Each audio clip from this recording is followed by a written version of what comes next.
Okay, let me share my screen.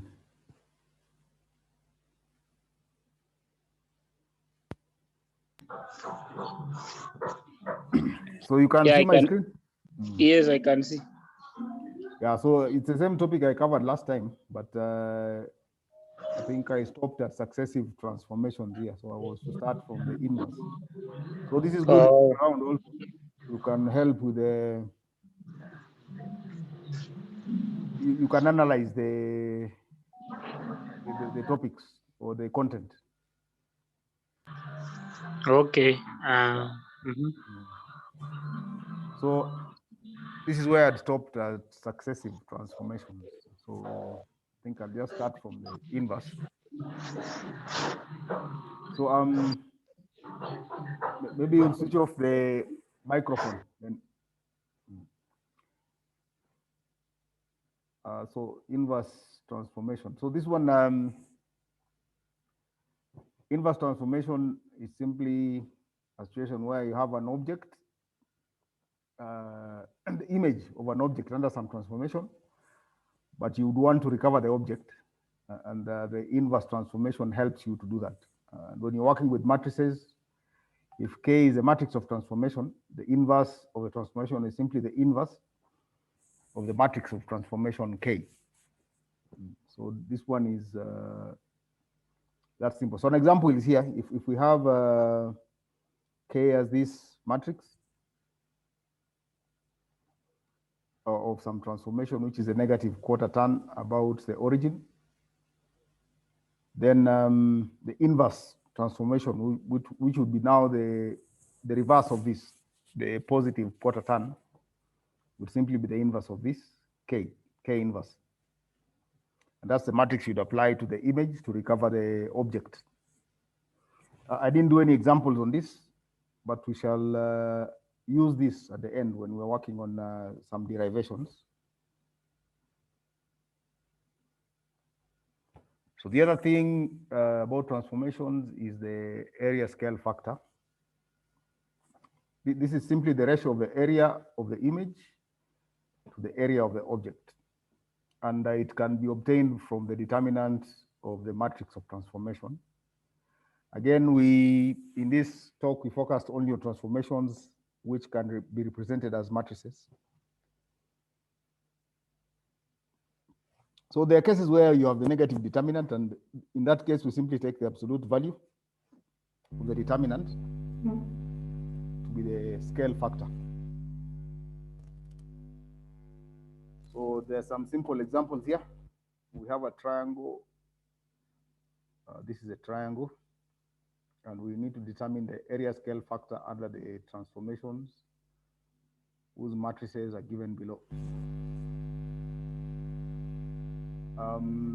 So the direct thing to do is simply compute the determinants of the matrices. If they're negative, you get the absolute value, and that will give us the scale factor. So we proceed to do that, and for the first matrix, the determinant is 16, so the area scale factor will be 16. Second matrix, the determinant is -3, so we get the absolute value as the scale factor, which is 3. And the last, the determinant is -6. And we take the absolute value again as a scale factor, which is just 6. I think that's all the simple examples I gave for this one. Okay, so the next topic we talk about is a Shia transformation. Now, if we have a rectangle,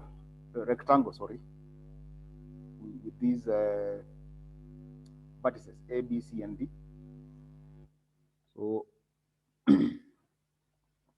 then we have some transformation which takes it into this rectangle. So we can see that in the diagram. So the blue triangle is object, then it is sent onto this, is it pink? The blue rectangle is sent onto the pink parallelogram. So that's the. So we'll notice a few things about this transformation. Any point that is along the x-axis has not moved. It stays exactly where it is. Other points that are off the x-axis have moved. We also notice that the height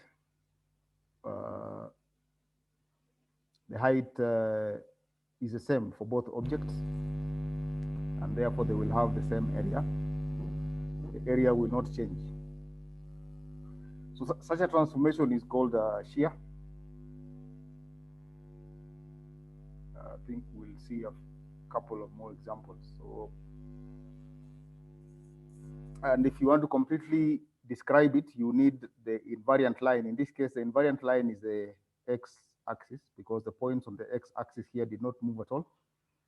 And you also need a point which is not on the image of a point which is not on the invariant line. No, that will now completely determine the shear transformation. So in this case, we have considered the invariant line which passes through the origin, because that's we are looking for transformations which can be represented as matrices. It's possible also to have the y-axis as the invariant line, as we shall see in some examples. So here's an example. We have a triangle AOB, which has the following vertices, A, B, and C. So we need to show on a diagram its image under the shear whose matrix is given by this 2 by 2 matrix, 1, 3, 0, 1. So when you're given a matrix, to find the image, you simply apply the matrix to the position vectors of the vertices of our object, and this becomes the points of our image. So the origin 0, 0 is mapped onto 0, 0. 4, 0 is mapped onto 4, 0. And these are points on the x-axis, so they don't move. That means the x-axis is invariant under this transformation. Then the point C is 0.43 here, which is the point C, is sent to the point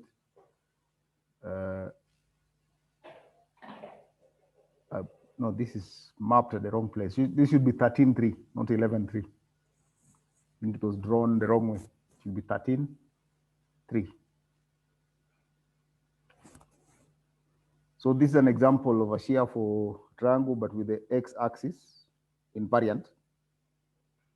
And if you want to describe it, you need the invariant line, as well as any other point, in this case C, the image of a point C, which is not on the invariant line. That will completely describe the transformation.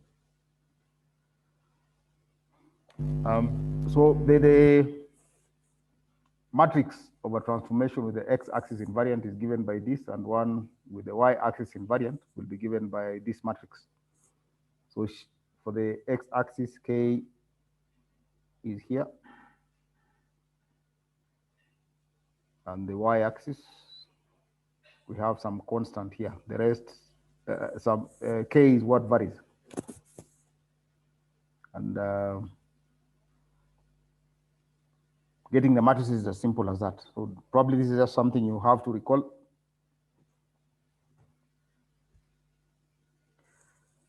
So here's another example where we have an object, which is a triangle, and the image of this object under some transformation, and we seek to find the matrix of this transformation. So from what we learned earlier, what we would need to do here is to set up an arbitrary matrix and pre-multiply it with the points in the object and equate that to the image, the points in the image, written as vectors. So if you multiply out, okay, this should be the answer. There's an extra matrix here which should have been deleted. So this should be the only thing on the left-hand side. Let me see if I can find just to make this clear. So this matrix should not be part of this, should have been deleted. So if you multiply these two, you should get this matrix here. And you equate it to the points in the image. Now, with this, you can set up simultaneous equations in A and B, and also another set of simultaneous equations in C and D. And once you solve, you'll be able to find the values that you need to for this matrix. So applying that, we use this. So minus A plus 3B will be equal to 5. We equate entries that are in the same positions on both the left and the right-hand side. And minus A minus 2B is equal to minus 5, and A minus 2B is equal to minus 3. Since it's only two variables, we need only two equations. So for both the simultaneous equations in A and B and the ones in C and D, we pick only two. And this is what we end up with. The first set of simultaneous equations is this set. And it gives a solution B is equal to 2, A is equal to 1. The second set gives a solution D is equal to 1 and C is equal to 0. If you put this back into a matrix, you're able to get the matrix you're looking for. And this is a matrix of transformation. This is from what we saw earlier. This takes the form of a matrix of a Shia transformation with the x-axis invariant. And we can pick a point that is not on the invariant line, that is -1, 3, which is mapped onto 5, 3. I think we have the diagram for this. So feel free to interrupt along the way.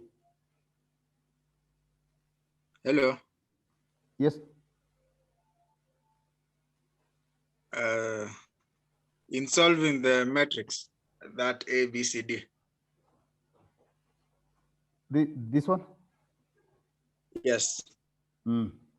There's a clever trick I discovered. Yes. If you take like two coordinates, let's say the -1, -1, 3, and -1, 2 with 5, 3, and -5, -2. Yes. I can hear you. Oh, you've lost your sound. Can you hear me? I can hear you now. You post multiply both sides with the inverse of the 2 by 2. Yes.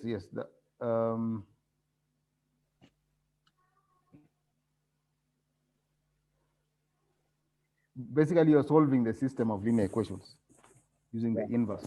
So, and that means you can pick any two of these columns, not just the first two. Yeah, any two. Any two. Yes. Yeah. So yeah, it's basically a solution, another way of solving these simultaneous equations. I don't know if they are taught that in school. Is it part of the syllabus?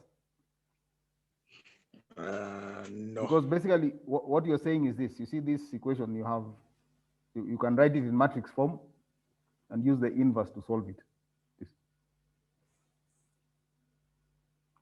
You set up the matrix of coefficients and you use the inverse to solve the system. So basically that's what you're solving the same system but using the inverse.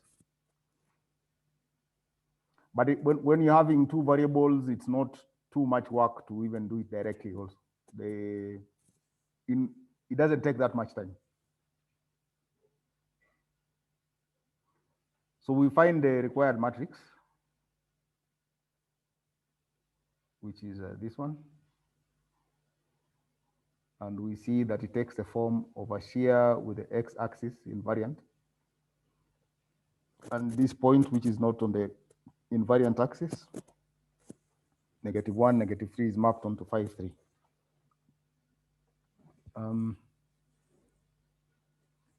Let's see. So this is the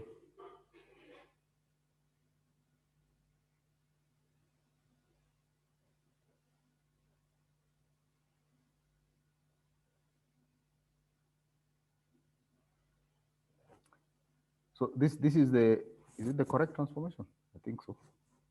I think it is. So this is a one, but here you notice the invariant line is right in the middle of the object. Previously, we have looked at examples where the invariant line is, the one of the lines on the object is actually invariant. But here the invariant line is cutting right through the object. But you can see all the points that are on the x-axis do not move.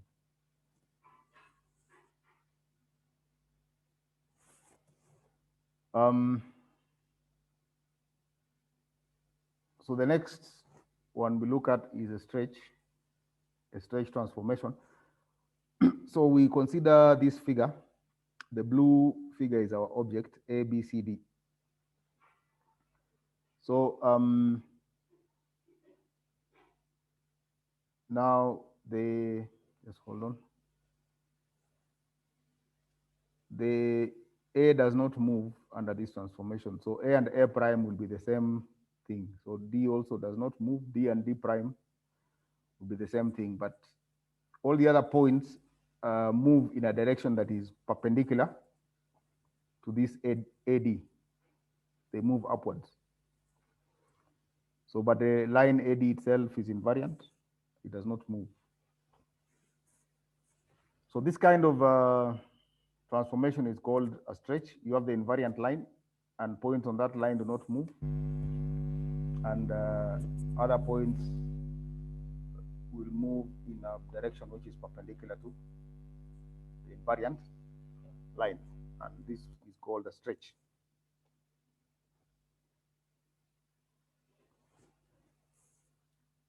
So the one thing to note is that these ratios, the scale factor is determined by these ratios. The ratios of the corresponding sides, the object and the image, will give you the scale factor. So to completely describe a one-way stretch, one way meaning only one stretching in one direction, you must have the invariant line and the scale factor. So once you have those two, you completely determine the transformation. So here's we use the technique of using the unit square to find the matrix of a stretch which has a y-axis invariant and the scale factor 4, and one which has the x-axis invariant and the scale factor 2.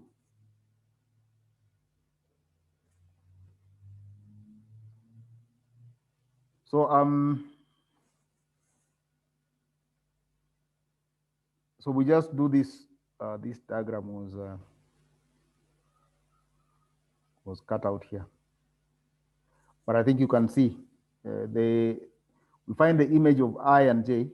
I is sent to this point. 0, 4.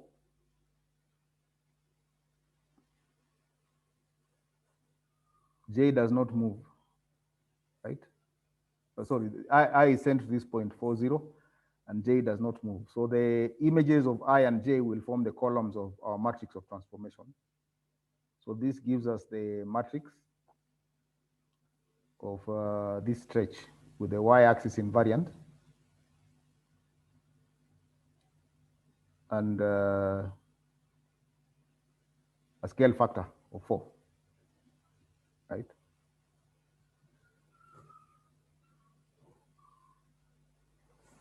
We do a similar thing for the second one. The scale factor is 2. We keep the x-axis invariant. I does not move, therefore, so that the first column of our matrix is just 1, 0. J moves to J prime, this point 0, 2. So that's what we have as J. So we have the scale factor of 2 and the x-axis invariant. This gives us a matrix of transformation, and the diagram shows us the object itself, which is this blue outline, and the image is the whole, starts from OI up to K prime, J prime. The image is this pink pink colored diagram.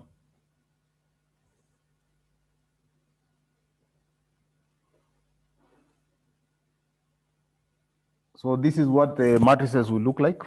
If it's a y-axis invariant and scale factor k, you have the scale factor here.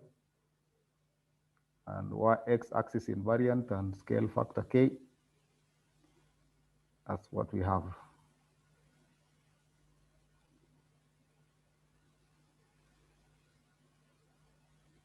I think that's correct.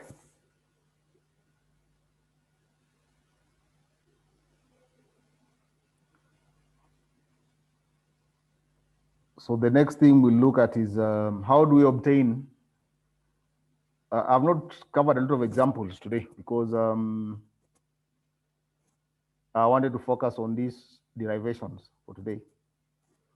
Maybe we can have a specific class where we deal with detailed examples, so that the whole class is spent on problem solving. But I will try to go through this derivation of the matrix of rotation about the origin. So our object, will take our object as a point B, and the image will be this point B prime with coordinates x prime, y prime, and the coordinates of the object will be B, will be x, xy, x comma y. So we want to figure out which matrix will move these coordinates to these coordinates. So we draw a line from the origin up to the coordinates at B, and we note that there's this rotation. It's as if you rotated a point on through an angle alpha. So that's a rotation. The point maybe was here and is an angle alpha. It makes an angle alpha with the positive x-axis. Then after the transformation, we move B to B prime. So that means we rotate it through an angle theta anticlockwise. So it's a positive angle. So the angle that this line B prime makes with a positive x-axis will be the sum of these two, theta, alpha plus theta.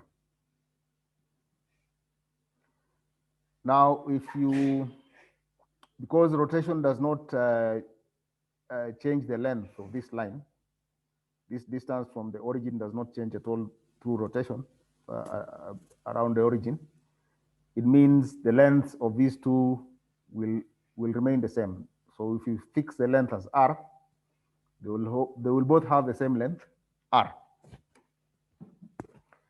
Now, using Pythagoras theorem, we can find the value of x, or our trigonometry, as we know, and some application of Pythagoras theorem. We have x will be the same as r. I think it's r cos alpha, if I'm not wrong. And we also know that y can be obtained as r. We shall need this later, so I'll just note it down. We know that y is the same as r sine alpha. So using the same ideas again, but for this red line, the angle now changes. It changes from to alpha plus theta because we need this whole angle. We are working with this as a right angle triangle. So this is 90 degrees here, and this is also 90 degrees. So using that, we can write x prime, the coordinate x prime, as r multiplied by the angle this line makes with a positive x-axis, which is alpha plus theta. And of course, y follows the same pattern, and we're able to write it as r sine alpha plus theta. So we use the compound angle formulas from trigonometry so that this cos alpha plus theta can be expanded as this. Similarly, sine alpha plus theta can be expanded as this using the compound angle formulas from trigonometry. We had a class on this some time back, But now you can just take the formulas as they are. If you wish to look at the class later on to refresh your memory, we have it on the YouTube channel. For now, maybe if this does not look familiar, just take it as the truth. You can always expand the cosine of the sum of two angles as this, and the sine of the sum of two angles as this formula at the bottom. So once you have it like that, you can rewrite this in matrix form as follows. You will, if you write it out in matrix form, this is what it will look like. We'll have x prime will be the same as cos, there's r is common to both. So there's r cos alpha cos theta, which is what we had as a first term, this one. And then we have minus r sine alpha sine theta. So if you multiply this first row and this column, you get x prime. This is exactly x prime, which is expanded here.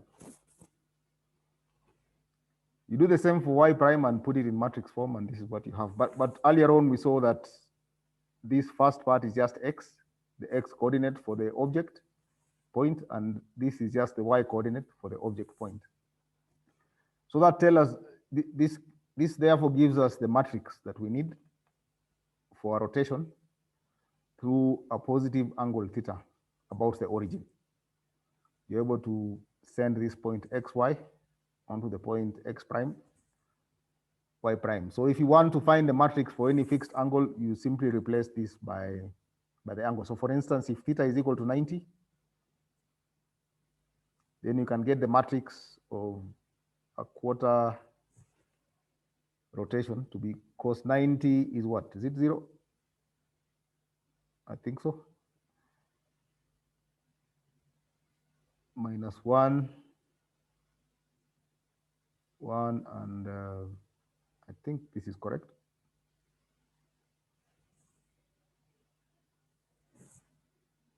So this should give us a matrix of rotation through a positive 90 degrees. Any questions on this one? So you can replace theta. Any angle you put in as theta should work. Give you the matrix for that angle, that rotation. You can hear me? Hello? Yes. Oh, good. So I hope this makes sense.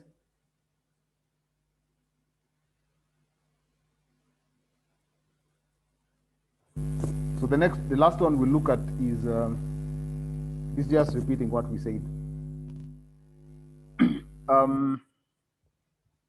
You can also get rotation in the opposite direction. So that's a clockwise direction. It should be this is a mistake. The minus should be down here now. So the inverse of this matrix is just this. This should be a plus, not a minus. The negative should be down here. So that gives you the inverse transformation of a positive rotation through an angle theta about the origin.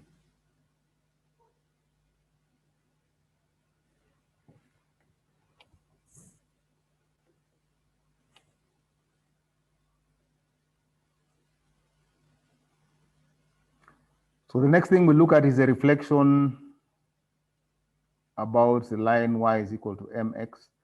So previously, I think we may have just looked at specific values of m. For instance, we look at examples like y is equal to x, and we're able to find the matrices of reflection about those lines, or say a line like x plus y is equal to 0, and so on. We have done such worked with such lines, but now we want to look at the general case where y is equal to mx. It's also possible to consider the case where y is equal to mx plus c. The only problem with this is you cannot, if you have to get this, the matrix for this, you have to embed this in a projective space, but that is a bit advanced. It may not, it's a bit beyond the scope of this. You'd have to embed this in a projective space, and you'll be able to. The reason for that is you need a translation, and a translation cannot be. It may not be possible to represent it as a 2x2 matrix in R2. So you have to embed it in R3 and work with it as a projective space. And anyway, since we shall not be working on that, if anyone needs that, I can prepare something on that and share how you do it for the general case, but then you have to work in a projective space, which is now beyond the scope for this talk. So now if you want to, if you have a line y is equal to mx, and you have a point here that you want to reflect. So what you do, an easy thing to do is to work with transformations that you already know. We already know how to get the matrix of a rotation. So there's this angle theta, which this line of reflection makes with a positive x-axis. And this is our point P, whose image we want to get. So instead of getting it directly, we perform a series of successive transformations. So the first thing is to rotate all these so that this point, when you rotate it, this point through the angle theta, maybe this point P will come down here. And this line, our line y is equal to mx, will coincide with the x-axis. So now we move that line to coincide with the x-axis and our point here. So then we do the reflection again. And then we rotate everything. So we rotate this line back there. So this point, after rotation, this final rotation will move here. And this P will move to where the P was, the initial P was.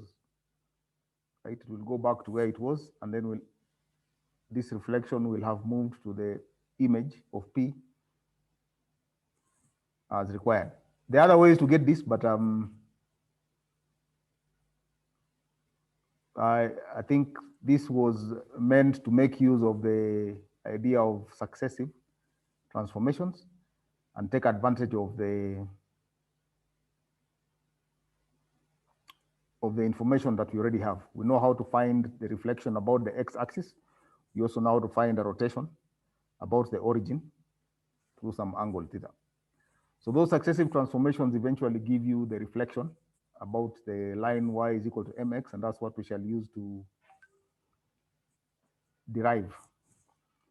So the other thing is that the angle theta, let me draw this again. This angle theta is the arctan of m, the gradient, m, this m here. That the angle that this line makes with the positive axis theta is just the tan inverse of this value m. So these are the three transformations that we need to work on. So the first one will be this, followed by this one, and finally this third transformation in succession. So let's see how that works. I don't know if this is big enough, you can see. So the original point that we want to move is this C. So first of all, we rotate it through an angle theta, and it lands here. That's C prime. Then we reflect it up to here, and it lands there. Then we rotate back through an angle theta after that reflection, so that this C will go back to the original C. But now this one will rotate all the way back to the image that we're looking for. So the reflection will be given by this final value here in blue, C. So we can see that those three transformations eventually give us a reflection of the image, the reflection of this object, sorry, and that becomes the image. after the series. So I did all these transformations in GeoGebra. I think because of time, I will not do it again live. I would have done it live if I started earlier. So let's go through this. Now we use the matrices. So this is information that we have. We also know that M is the tan of theta. So the positive rotation through an angle theta, we call it R, and we've seen earlier that it's given by this matrix. The reflection through along the x-axis is given by this matrix, which we call X. And the inverse rotation through this angle theta is given by this matrix down here. So since they act in this order, we put them in that reverse, the first rotation followed by the reflection and the inverse. And when we multiply them, we end up with this. So after multiplying all this, I have left out the details of the multiplication, but after you multiply these three in this order, this is the matrix you end up with. Then we use the double angle formulas from trigonometry. We know that the cosine of 2 theta is given by this cos squared theta minus sine squared theta. And we also know that the sine of 2 theta is given by 2 cos theta sine theta. So we simplify this to this point. So this you can have it in this form. The matrix in this form will also work. This gives you the matrix of reflection along the line y is equal to mx, and where theta, this angle theta, is simply the angle that the line makes to the positive x-axis, is the arctan of m. So the other way to write this is to use these half angle formulas. So the half angle formulas, again, we learned about them in the trigonometry lesson we had some time back, and we can write them in this form. But we know that tan theta is m, so I can replace tan theta with m. I can replace tan theta with m here, and m squared down here, and I can replace it with m here and m squared down here. Then I make these substitutions back into my formula, and I'm able to write the matrix of the transformation in terms of m. So this way I don't have to worry about getting the angle theta. Once I have m, I can write the matrix completely in terms of m. So this gives us the matrix of reflection about the line y is equal to mx.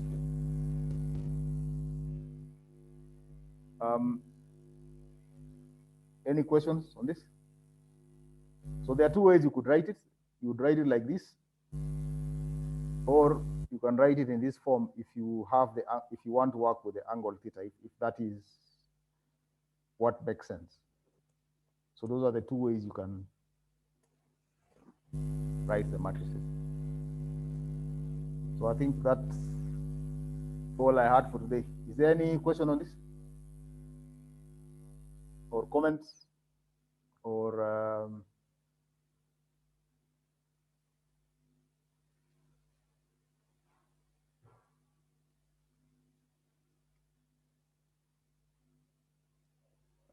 I'm assuming you can hear me.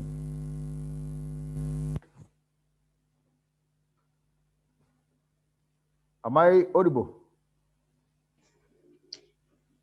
Yes, Dr. Yes. You have a question? No, I don't have a question.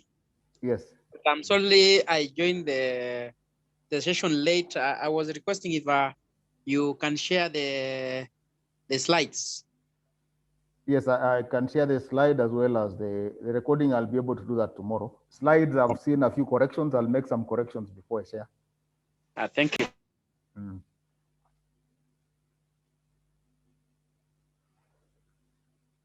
And thank you for joining. You're most welcome. Any other comments?